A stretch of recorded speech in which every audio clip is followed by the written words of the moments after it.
Welcome back on Medicitv. We were with one of the prestigious jury members. We've presented almost all of them for you, and we're very excited to have the American Lynn Harrell. He studied at the Juilliard School of Music in New York under Leonard Rose, and at the Curtis Institute of Music in the city of brotherly love, Philadelphia, under Orlando Cole. From 1964 to 1971, he was concertmaster of the Cleveland Symphony Orchestra's cello. In 1971, he gave his first solo recital in New York, and since then has performed worldwide. He has won the Avery Fisher Prize and has twice been awarded a Grammy. I'm very impressed. From 1985 to 1993, he was International Chair of the Cello Studies Department at the Royal Academy of Music in London, and then headed the department. Welcome, Lynn Harrell. Thank you. It's a delight to be here, of course. Дорогие друзья, мы рады представить вам нашего гостя. Это американский виолончелист Линн Харрелл. Он учился в Джульярдской школе у Леонарда Роуза и в музыкальном институте Кертиса у Орландо Коула. В течение 8 лет был концертмейстером группы виолончелей в Кливлендском симфоническом оркестре, после чего дал первый сольный концерт в Нью-Йорке и с тех пор выступает по всему миру. Лауреат первой премии Эвери Фишера, обладатель 2 премий Грэмми. С 1985 по 1993 годы заведовал международной кафедрой виолончели в Лондонской Королевской академии музыки, после чего возглавил кафедру. Добрый вечер, мы рады, что вы с нами. Lynn Harrell, first question, how do you feel after these more than 10 days in the jury of this prestigious 15th Tchaikovsky competition? Oh my goodness, I would say that the primary feeling is fatigue. The second is overjoy of listening to all these wonderful young cellists and musicians performing their hearts out and giving their all in the most impressive and prestigious competition in the world. Ну, вопрос о том, какие ощущения, и, конечно, на редкость единодушно члены жюри выступают, говоря о том, какая радость их всех охватывает при прослушивании выступлений участников, поскольку это действительно высочайший уровень на одном из самых важных конкурсов в мире. I noticed also that because we can look down on you because we're up at the top of the great hall of the Philharmonia in St. Petersburg, and I noticed you take a lot of notes when you're listening to these. Want to know what you record, and you said it actually before announcing the results of the first round that you've been. Making many notes. You take a lot of notes. Tell us about it. Yes, I want to take the notes that will remind me later of my, at that moment, insight, but also I want to give myself a reminder of what this wonderful music is and how successful this or that candidate is able to bring that out. Валли спросила о тех заметках, которые Линн Харрелл постоянно делает, потому что мы вот с балкончика с нашего хорошо видим, что делают члены жюри, и нет-нет, на них посматриваем, и Линн Харрелл на всех, надо сказать, турах все время постоянно записывает, и, конечно, толкового ответа мы не получили, это, наверное, никто не ждал, но Линн Харрелл сказал о том, что записывает какие-то напоминалочки себе о том, во-первых, какие достоинства и недостатки проявили кандидаты, а также о том, как они, насколько успешно они донесли достоинство музыки до слушателей и членов жюри. Lynn Harrell, I was wondering, you're a jury, you're a judge. I mean, these are competitors. What, in the end, is the talent you're looking for? What is talent in these young musicians? I suppose all of us, and all the million viewers who are looking at Medici, thank goodness for Medici, that we're looking to be touched and moved and exploded and destroyed. We want to have an experience that will change our lives. And certainly the music that these young people are playing has the ability to do that. It has the ability to transform their personality and the direction of the way they develop as human beings. So we're looking at and searching for, if you will, something that we cannot quite define in words. Why? Because it's music. It can be defined in music, and it can be defined in feelings. And that's really what we're looking for. Those exceptional talents that are in touch with something about the human condition that is beyond the notes. Вопрос о том, что вы ищете в кандидатах, чего вам хотелось бы, чтобы они максимально проявили, какие свои качества. И очень красиво Лynn Harrell поэтично ответил о том, что нам всем, и членам жюри, и зрителям в зале, и нашим зрителям на Медичи.тв по всему миру, строго говоря, нужно одно – это быть действительно тронутыми музыкой, прочувствовать ее всю и получить от... Он употребил много разных прилагательных. Быть действительно внутри этой музыки с помощью исполнителя. Человек должен сделать с нами что-то волшебное, что невозможно описать словами, потому что это музыка. И то, что нам нужно в наших участниках и кандидатах, это их способность увлечь нас и опрокинуть, и погрузить вот в этот волшебный мир. You were speaking about Medicitv, the fact that this competition, these young musicians are being watched all over the world, everywhere in the world, accessible to all. What do you think that this tool is doing for classical music, and what do you think Leonard Rose would think about it? Well, I think all of these young people perhaps haven't really understood that they probably are playing for more people watching them, this performance, than they may the rest of their lives. Wow. Вопрос о том, насколько важно действительно тот способ донесения выступлений наших участников до всего мира, которым мы сейчас все с вами пользуемся, Медичи.тв, и что по этому поводу думал бы педагог Линна Харрелла Леонард Роуз. И Линн Харрелл сказал о том, что на самом деле они, наверное, даже не понимают, что та аудитория, которая смотрит сейчас, она больше, чем все вместе взятые слушатели, которые когда-либо будут слушать их всю их жизнь. It's a good thing. Yes, it's a very good thing. Unless they will be always broadcasted by Medicitv, and it's going to be more popular and so on. Yes, well, it is fulfilling a need that has been around for a very, very long time, in that we can see up close the struggle, the fight to express ourselves under the pressure, and when it's successful, and sometimes it's not successful all the way through, even a one performance, we get that. We get what we're there for, and that is to be moved and touched and to feel things that we've not been in touch with maybe for a long time.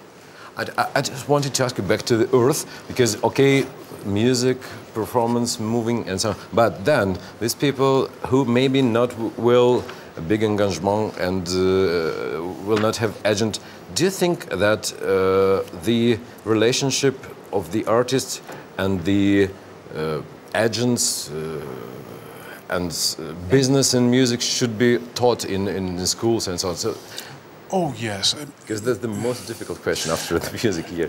In ancient Greece, astronomy was those things that were measured, that were visible and measurable. The other side of that coin, even in ancient Egypt, in ancient Greece, was thought that was music, because it's about internal things, things that are really there but are not measurable and are invisible. So Medici brings that to the masses, to people who maybe don't have a chance to come and hear a wonderful piece of music by a world-class artist. And how it can affect them is, well, it's legendary. Through music and sickness, and through the brain scanner, we see that music has a profound influence on learning, on the growth of the personality, etc.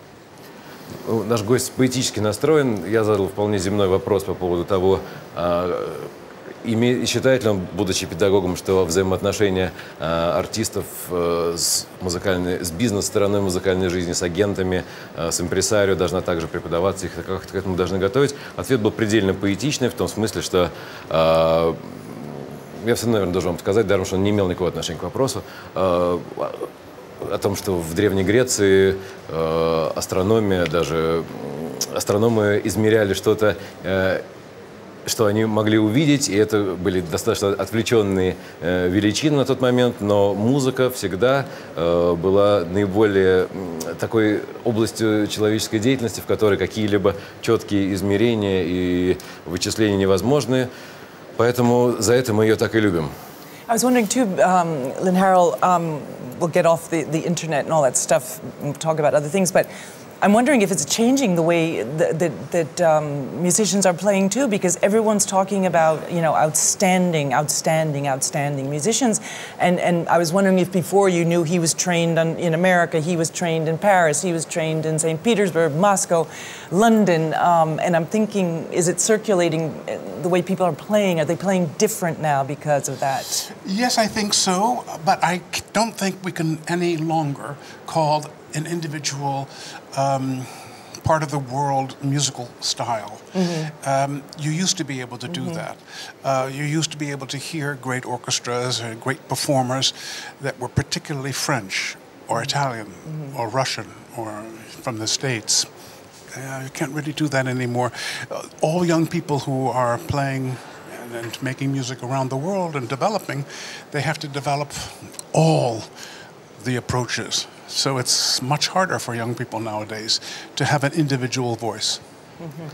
Вопрос о том, насколько, вот все говорят, высокий уровень и так далее, насколько этот уровень имеет национальную принадлежность. И наш гость сказал, что если раньше можно было по характеру выступления, по подходу, по приемам определить, что вот этот человек француз или русский или американец, то сейчас все это глобализировано, и поэтому, в принципе, достаточно универсальны у всех подходы, поэтому на самом деле для исполнителей теперь гораздо сложнее обрести свой индивидуальный голос. Lynn Harrell, you've been playing for over 50 years. Can I ask you, like, way back when, what gave you the desire? Who was it? A teacher? Was it a composer? Was it an orchestra? Was it a piece? What was it that gave you? I think it was the example of those who came before me through my teachers and through the actual composers. This Tchaikovsky competition, Medici's work, it's like a big party and everyone is invited. But we have to remember that we are just sitting in front of notes. Those notes were a gift. There were some people who sat in front of a blank page with lines on it. And we have to remember to write our thank you notes after the party. So as exciting as all this is, what I come away with is what a fantastic thing to be able to share. When I was in this hall in 1962, Shostakovich was with us. Last 4 years ago, Van Cliburn was with us. Now we are going to share those gifts with our great-grandchildren. And that's what music can do and will do. It's very exciting.